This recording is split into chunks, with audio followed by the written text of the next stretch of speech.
नमस्कार सांग मैंने आपण मैंने केमती अच्छा आशा करछी आपण मैंने सबुदिन परी भलर थिबे। आज आछत देखिबा अंजली हांडीशाल दही माछ कम मसला रे आउ कम समय रे केमती प्रस्तुत कलो आसंदे देखिबा।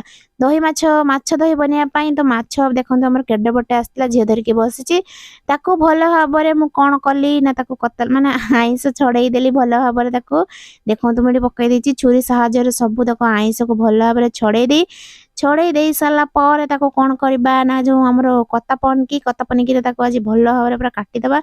मते ही काटिबा पई पड़िला तो एडे एडे माछडा मु काटिची ताको बहुत कष्ट रे देखंतु। तो मुंड को अलगा कर दे सारा पर ता पेटी आ माछ बाहर करिवि। तो एई माछर मुंडटा होउची बहुत बड़ माछ गुडा छोट छोट काईना टिके पेटी बाहरला। तो सेति पाई हमर माछ कटाकटी सरी गलानी मुंड गुडा देखंतु भल भाबरे केते बड़ बड़ हेची। तो एटा को माछ आपण माने जानिथिबे जदि निहाती जणाइबे मते तो ए माछटा कोन जणा नाही। तो चलंतु हमर कटाकटी सरी गलानी एबे भल भाबरे ताको धोई धाई की ताको हळदी आ लूण पकेई की भल भाबरे मैग्नेट करनबा। तो मु एठी भल भाबरे हळदी लूण देई सारला परे पडे हमर तेल गरम हे गलानी माछ बे पडे हमर प्रस्तुत हे रेडी हे गलानी। एबे सब माछ पकेई की भल भाबरे भाजी देलु।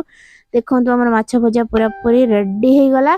एबे दुईटा मुंड जो थिला ताको टिके पकेई की भाजी देलु। सेई तेल रे भृसंग सेई तेल रे तेज पत्र कटा पियाज जीरा और भृसंग पत्र पकेई की भल भाबरे ताको टिके कसी देबा।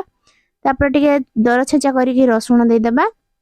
देई सारला परे जते सब मसला अछि माने हळदी गुंड लंका गुंड आ हमर धनिया गुंड रुचि गुंड फिक्स पाउडर सब पकाई दे की एबे हमर दही देई देबा। तो दही देई सारला परे टिके अल्प किछि पानी दबा कहीं ना टिके खट्टा थिबो दही तो सेति पई हम अल्प किछि पानी दे देलु। तो डी पानी दे सारला पर आपन जदि चीनी भल लागे तने चीनी पकेई पारिबे। हम चीनी एठी देइनु। तो दे सारला परे बे माछ जति सब भाजी की रखिथिलु अल्प किछि लूण पकेई देलु आ माछ भी पड़ी गला।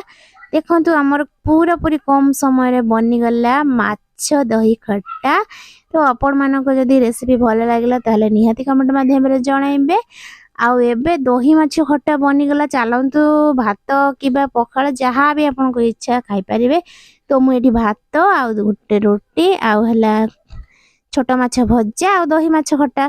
तो आपण मानको वीडियो केमती लागिला निहाती